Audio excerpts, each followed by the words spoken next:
ત્યારે વધુ માહિતી સાથે જોડાઈ ચૂક્યા છે સંવાદદાતા કિંજલ મિશ્રા। કિંજલ, 4 ઉમેદવારો અને તેમના જે નામાંકન છે, નોમિનેશન છે તે ભરવા માટે જઈ રહ્યા છે। પરંપરા આ વખતે પણ શું પાલન રહેશે? 12:39નું જે વિજય મુહૂર્ત હોય છે તે પ્રમાણે? जी बिल्कुल, परंपरा है ते भाजप पाड़शे। 12:39 विजय मुहूर्त की राह जोवामां आवी रही है। 4 उम्मीदवारों आज विधानसभा संकुल में 3rd फ्लोर पर के ज्यां आरोनी ऑफिस है त्यां पहोंची चूक्या है। अने जगदीश, ज्यारे जीत थती होय छे, आज ज्यारे जेपी नड्डाए बात करी कि आ जनसंघनो एक समय हतो के ज्यारे देश में मात्र 1 के 2 बेठको हती ते आवती हती अने चूंटणी लड़ता हता त्यारे डिपोजिट बची जाए तो पण खुशी मनावता हता। अने त्यांथी ज्यारे भाजप हवे ज्यारे एक बेठक जती रहती होय छे तो तेनुं एनालिसिस करती होय छे એટલે કે 3 જેટલી પેઢી છે તે કપી ગઈ છે। એટલે જે પોતાની વાત હતી તે સંઘર્ષની વાત હતી, ભાજપના સંઘર્ષની વાત હતી તે કરી હતી। તો બીજી તરફ જે રીતે સીએમ ભૂપેન્દ્ર પટેલે પણ કહ્યું કે રાષ્ટ્રીય નેતૃત્વ જ્યારે ગુજરાતમાંથી હવે પ્રતિનિધિત્વ મળી રહ્યું છે ત્યારે તે એક બળ છે તે જાતે પણ ગુજરાતને મળવાનું છે।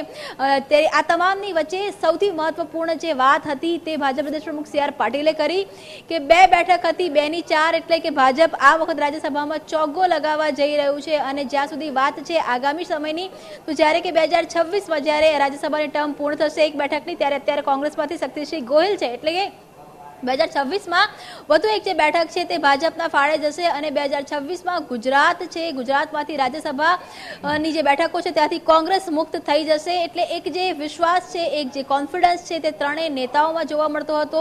જેપી નડ્ડાએ સ્વાભાવિક રીતે પોતાની વાતને પોતાને સૌભાગ્યશાળી બતાવ્યું કેમ કે ગુજરાત નરેન્દ્ર મોદીની કર્મભૂમિ છે, દેશના વડાપ્રધાન અને ત્રીજી વખતે વડાપ્રધાન બનશે તેવો વિશ્વાસ ભાજપ દ્વારા વ્યક્ત કરવામાં આવ્યો છે।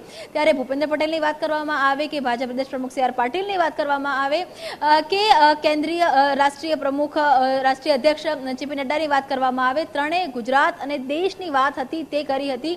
12:39નો વિજય મુહૂર્ત છે। વિજય મુહૂર્તની અંદર ચારેય જે ઉમેદવારો છે તે ફોર્મ ભરશે। ત્યારબાદ સર્કિટ હાઉસ ખાતે 4 ઉમેદવાર જશે, ધારાસભ્યો સાથેની એક જે ફોર્મલ બેઠક છે તે કરશે અને ત્યારબાદ કહી શકાય કે મહત્વપૂર્ણ બેઠક છે તે મુખ્યપ્રધાનના નિવાસ સ્થાને રાખવામાં આવી છે। 2 કલાક જેટલો સમય છે તે ફાળવવામાં આવ્યો છે। માનવામાં એવું આવી રહ્યું છે કે ઉમેદવારી ફોર્મ ભર્યા બાદ સર્કિટ હાઉસ પર ધારાસભ્યો સાથેની ફોર્મલ મુલાકાત બાદ લોકસભાની ચૂંટણીને લઈને તેમાં પણ ખાસ કરીને ગુજરાતની 26 બેઠકોને લઈને જે બેઠક છે મહત્વપૂર્ણ બેઠક એ સીએમ નિવાસ સ્થાને યોજાશે। પ્રથમ વખતે રાષ્ટ્રીય અધ્યક્ષ જેપી નડ્ડા, સી આર પાટીલ, મુખ્યપ્રધાન અને તેમજ સંગઠન મહામંત્રી રત્નાકરજીની ઉપસ્થિતિની અંદર બેઠક યોજાવાની છે। એટલે કે અત્યાર સુધીમાં 26 બેઠકો 5 લાખની લીડની વાત તો છે જ, પરંતુ હવે જ્યારે ગુજરાતની દેશના રાજકારણની વાત રાષ્ટ્રીય અધ્યક્ષ હતા એટલે તમામ રાજ્યો પર મહત્વ હતું જ, પરંતુ હવે રાષ્ટ્રીય અધ્યક્ષ એ ગુજરાતના સાંસદ બની રહ્યા છે ત્યારે ગુજરાતની 26 બેઠકો, ગુજરાતની રણનીતિ, ગુજરાતની લીડ આ તમામ જે બાબતો છે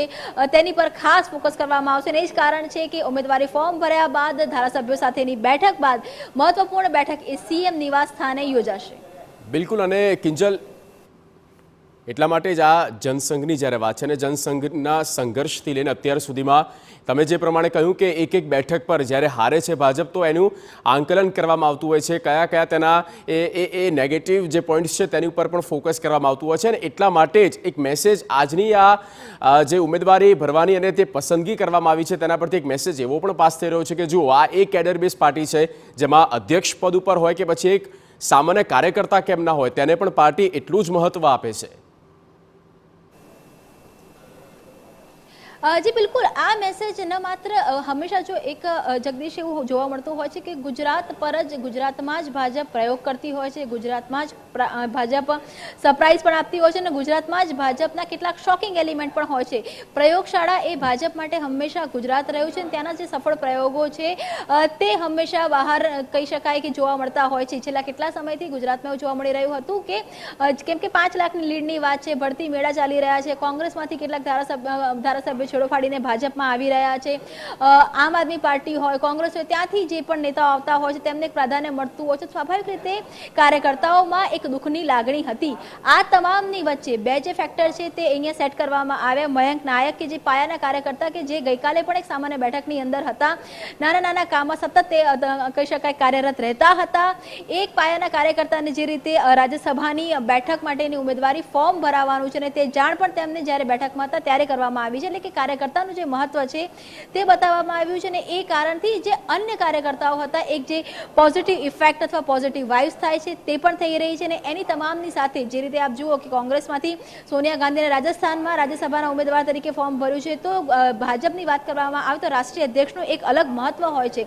રાષ્ટ્રીય અધ્યક્ષને ગુજરાતમાંથી ફોર્મ ભરાઈને પણ એક જે મેસેજ છે ગુજરાતનો એક અલગ મહત્વ છે એ પણ એક મેસેજ આપવાનો પ્રયાસ કરવામાં આવ્યો છે અને રાષ્ટ્રીય અધ્યક્ષની અધ્યક્ષતા દેશભરમાં રહેશે પરંતુ લોકસભામાં સીધું જે ધ્યાન છે તે પીએમની વાત કરવામાં આવે, કેન્દ્રીય ગૃહમંત્રીની વાત કરવામાં આવે, ભાજપ પ્રદેશ પ્રમુખની વાત કરવામાં આવે તેની સાથે જ રાષ્ટ્રીય અધ્યક્ષ પણ ગુજરાતની ગતિવિધિ સાથે સીધા કાર્યરત રહેશે તે પણ એક મેસેજ આપવાનો પ્રયાસ કરાયો છે.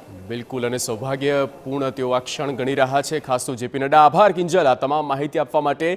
અને થોડીક જ ક્ષણો હવે એ બાકી છે જેમાં 12:39નું એ વિજય મુહૂર્ત અને જેમાં આ નામાંકન ભરવામાં આવશે.